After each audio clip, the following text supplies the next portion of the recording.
Good morning, good afternoon, good evening. This is the WiX Online Meeting 307, May of 2026. 3/4 of the way through it, all that kind of good stuff. Let's talk about what we're going to talk about today. If you're here, go ahead and say hi. These meetings are recorded for those of you that aren't with us right here, right now, as you know, and for everybody here, know that they're being recorded. We have a short agenda today. We did a whole lot of stuff last month on getting WiX out, WiX 7 out, and all that kind of good stuff. So we'll just kind of catch up on the things that have shown up. If there's anything pressing in WiX 7, spoiler, I don't think there is. And then we'll take your questions and comments and stuff like that. Not a whole lot more than that for this meeting, I think, given the time that we've had to get prepared. All right. So moving forward, we'll go do trash. Bob, you ready? Let's go. It feels like it's been a minute since we've done this. Maybe that's just me. All right. We have a 5 few weeks. issues. No. Yeah, I don't know. a Just minute, but- feels like it's been a while and I'm all out of practice or something. All right. WiX Creator Installer doesn't consider temporarily set environment variables during silent installation. Yeah, the Windows installer is a service.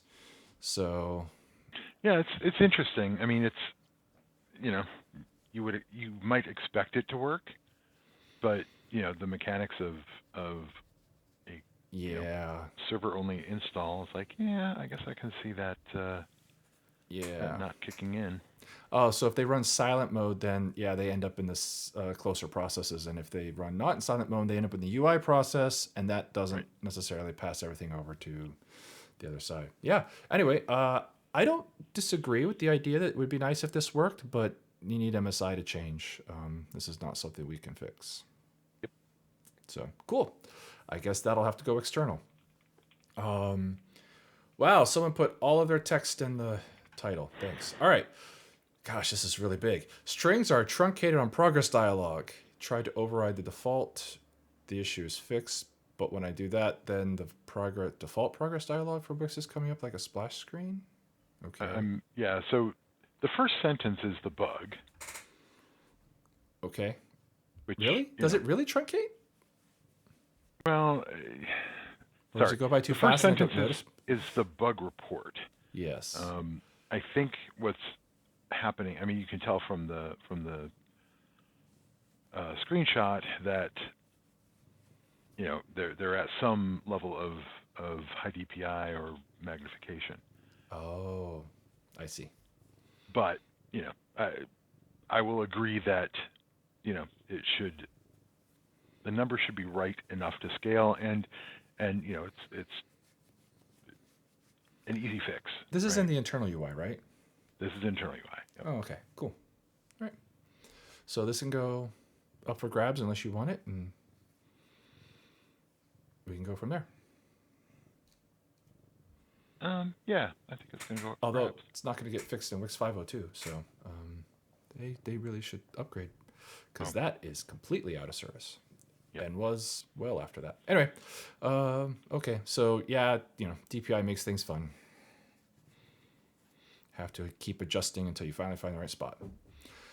All right, 9296. Canceling burn installation will leave a process hanging after closing. Really? When you're using parallel caching. Oh, parallel cache can create this. I see. So this is a side effect of parallel cache. I could see that because there are some changes made in parallel cache in like 4 or 5, that made it even more complicated. You have one about the whole logging. Is it logging? Right. Logging messages. Okay. Yeah. So uncomment the cancel line. Oh, in cache verify progress. I see. Set it run install, it will fail. Okay. So canceling in parallel can miss things. Then the child process will die. Okay. Yep. 5-minute timeout. That sounds right. Yeah. Convenient to have some of those things kick in. Yeah, that's a bug. Parallel cache. Yeah, it goes in that whole parallel cache bucket. Probably needs a scrub at some point to verify all the parallel cache behaviors. Yeah, yeah, agreed. It's not a default setting, Right. so you have to opt in, and I suspect that it doesn't get the exercise that the default setting gets. And it can be difficult to reproduce. You have to cancel at a specific time in the caching event flow. Again, and it's also going to be dependent on the payloads, what's getting cached. I imagine. Yeah. I imagine it's a timing issue. Yeah. Yeah. Yeah. So, all right, cool. It's cool that they found a way to narrow it down. So, Yeah. cool. All right. I think I can go up for a grab. Someone wants to grab that. Sounds like a plan. That would be a fun one for someone who want to go challenge themselves a little bit. Whoa. Okay. That first one disappeared. Okay. They're disappearing on me because it disappeared triage. Oh, interesting. All right. It's like GitHub is responding faster today. Quick start still references 6.0. That's my bad. I thought I got that. I forgot. Go ahead and give that to me. I will fix the quick start because it shouldn't. 9300 light theme. In the light theme. Oh, the bar goes black in the light theme and that doesn't get... Okay. Okay, yeah, you can give that to me too. That's going to be some goofy CSS thing. On the doc page, we'll get that fixed. That should not disappear on you. 9302. Cancel a burn installation with a non-vital package does not roll back. I suppose I could see something like that happening. Yeah, I took a look at the code recently, and it is interesting. It's happening because, of course, a non-vital package it doesn't fail. Ignores errors. Yes. But it's still detected as a cancel. And what happens, and the reason this is happening is that all of the non-vital packages are at the end of the chain. Mm-hmm. So what happens is the cancel is respected, and then burn goes, all right, is there an error condition here that I need to roll back for? And the answer is no, because they're non-vital, and cancel did not become an error because they're non-vital. Okay. So it's weird. I mean, if you have any vital package after that point, then it goes, oh, vital wasn't successful, so that's a failure. Yeah, and that makes sense. Back. I mean, it makes sense. It makes sense how you hit that point. Yeah. Yeah, cool. I'll put that up for grabs too. Okay. Well, shouldn't be that bad. I take that. No, that's an interesting bug. Building up a little bit of a may need a burn pass to go through these edge cases. I mean, these more edge cases to get them to tackle them. It's interesting. It would be interesting if you're really on the geeky side of setup to go when did this work, if any time did this work? Yeah, I'm not worried about that. A bug that was introduced, or is it like, no, that's how that's how non-vital works, so therefore. Yeah, I don't know. It's like, if it was introduced, it's probably introduced in WiX 4, which is a massive difference from WiX 3, and there's not a lot of point going back to that part of history. It's like, it's just like, yeah. And same with parallel was changed quite a bit in 4 from the way it worked in 3. So something's sneaking through there. So it's just, and then canceling, having these timing issues or packages of a certain type. You're like, I can see how we don't have tests for all of that, but at least this cancel one, the test would be fairly straightforward to maybe implement. Oh, this yes. 9302, yeah. Yes, the timing issue, those are always harder. Right, exactly. All right, 9303 .NET build, Wix build hanging. Ooh, cool. Not really. There's no info detail here. Yeah. So Well, And that's this neat. just I'm came curious in. what's doing it. Yeah, uh, I've already okay. asked for more information. So Yeah. All right. Yeah. Oh, this just showed up. Okay, that's why I didn't see it. okay, The bin log. The bin law's not going to show anything, is it? probably not. Because it's I mean, we don't log much during the build, so it wouldn't. Yeah. Anyway. Um. Yeah.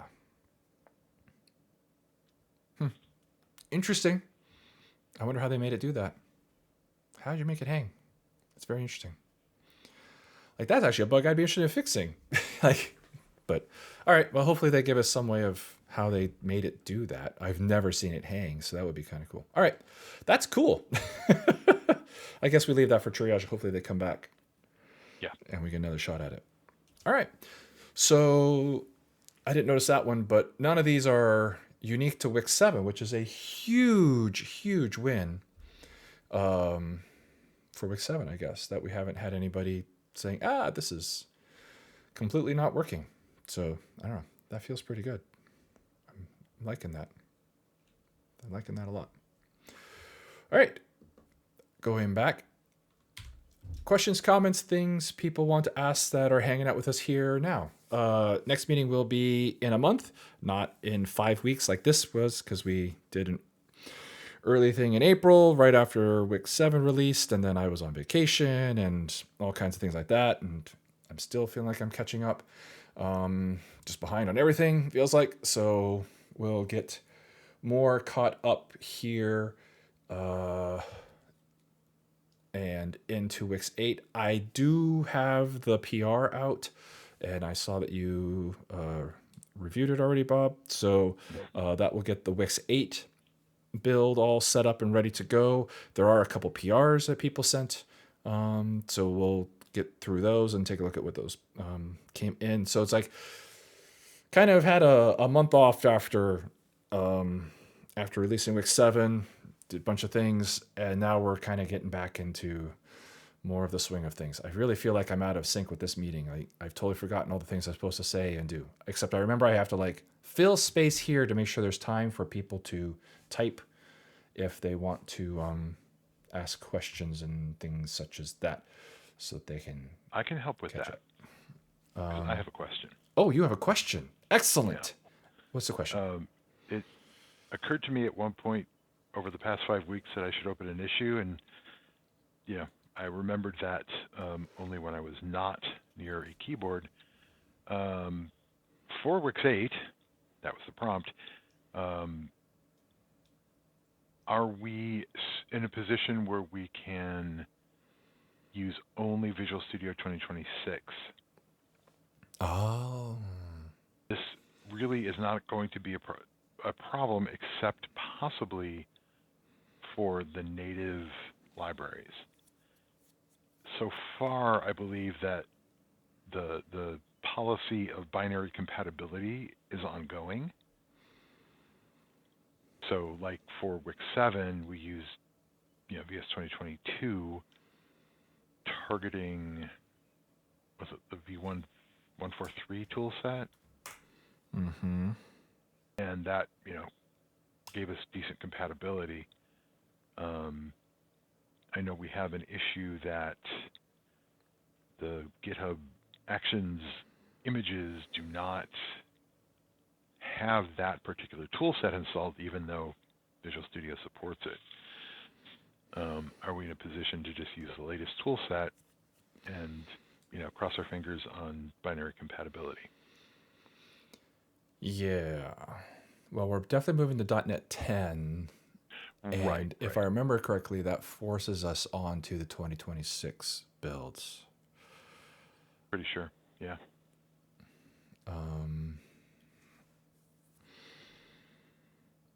So I think we will need to move forward to 2026, and then I hope. Yeah, I don't know what to do about the lib files, honestly, going forward, because we're not maintaining our own build machines to have multiple versions of Visual Studio on them to build Thank God. multiple different things. So I think we're just gonna have to like go in for that. Okay. I can take a quick look. My what I'd like to do is switch over to 2026 entirely, and then see if the the native stuff still works. Now the problem is I'm only going to go down to like BS 2022. Yeah, 2019 is, yeah, it's just getting too hard. Like we don't even support that in Fire Giant, so like it's just Yeah. too hard to support 3 Visual Studios. It's hard enough to support 1. Yeah. The way they keep changing things constantly now. Yep. And I don't like, they're like, everybody will keep up, and you're like, not everybody keeps up, and then we end up in these hard places. So 2019 is really far out there now. I mean, 2022 is hard enough as it is. So yeah. Okay. Well, I'm going to move forward. I'll see if I Also, can. 2027, when we're in 2027, we're getting farther and farther away, a long way away from 2019, and even Oh yeah, yeah, a long way from 2022, even as far as just trying to keep things working. yeah, yeah. No, no, I agree. I don't want to do it. I don't want to support. I'd love to just have one version of Visual Studio on my machine at a time because that's a big enough impact. It is a big impact. Yeah. So I moving to .NET 10 is on my list to do real quick next. I want to get the 8 thing done. I don't expect moving to .NET 10 to be a problem. It's always a hassle, but it shouldn't be a problem. It takes longer than I always think it should, Yeah, because there's always this build repercussions that end up happening all over. But I'm pretty sure that'll force us on to 2026 anyway for building. I remember yeah. doing If it. We've you're, done that a little bit at Fire Giant where we've updated some things to use 10, and then you had to move to 2026 images. I was pretty sure. I think they put that. Did they put? I think they put .NET 10 on one of the older images. Yeah, but But unless you're using solely .NET for building, right. you need Visual Studio Right. 2026. That's what it is. If you have any mixed stuff, then MS Build will not find it correctly. Yeah. And the Yeah. test frameworks get even more kooky. Oh yeah. Now, part of that is probably should start adapting to the newest one and only one instead of a couple. Yeah. But then the native code Yeah. has problems doing that. And how do you build it and test it? It's like, it's just, it's like the world is not designed to support both native code and managed code in the same repo. It's like you should be one or the other, not both. Well, that's an opinion. I don't know how you yes. get there, but anyway, I think that's probably where we'll end up. So, long story, I think we're going to be forced kind of to 2026 with the systems, and I think that's all right, especially when we think about releasing in 2027. Yeah. Agreed. And .NET 10, we will be dropping .NET 8 support in WiX for .NET 10 for WiX 8. Wow, that's confusing. Wow. Yeah, a little bit. I actually said that correctly and then had to pause and think about it. So, Mhm, yes, mhm. we are dropping .NET 8 for WiX 8 and adopting .NET 10. Oof. Anyway, so that's going to happen too. It should not matter a whole lot except anybody that doesn't install the latest .NETs. But again, by 2027, if you're frozen on .NET 8 and you can't run .NET 10, I don't know. Plus, we'll do the whole major rollback, fallback, whatever that is, that it Roll should work on .NET 8. I don't think we're going to use anything that's .NET 10 specific, but sometimes it's hard to know. So, But the .NET tool would require .NET 10. Maybe. I don't know that it really cares. Huh. I think we can build for .NET 10 and it will still run down .NET 8 as long as you don't use anything in .NET 10. Cool. I think. So. I thought the .NET tools were more persnickety, but that's a technical term. I don't think they spend a lot of time thinking about it. So if your code works, they're like, yeah, great. No, that works for me. Mm-hmm. Which is why polyfills can work pretty well if you need them. We don't use a lot of them in WiX. So anyway, all right. I think that's the space. Pretty straightforward, pretty simple. This meeting was mostly, hey, let's kind of catch up, get back in the swing of things. Mostly me. Great to have all of you with us here that decided to join us today. Thank you very much. And we will probably be looking more into WiX 8 in the next meeting. This one was all about basically making sure WiX 7 was good. And The fact that we talked so little about WiX 7, I think, says that, yeah, it's basically just running and doing the thing as it should. So until next month, I guess we'll see you guys in June. Talk to you later. Bye. See ya.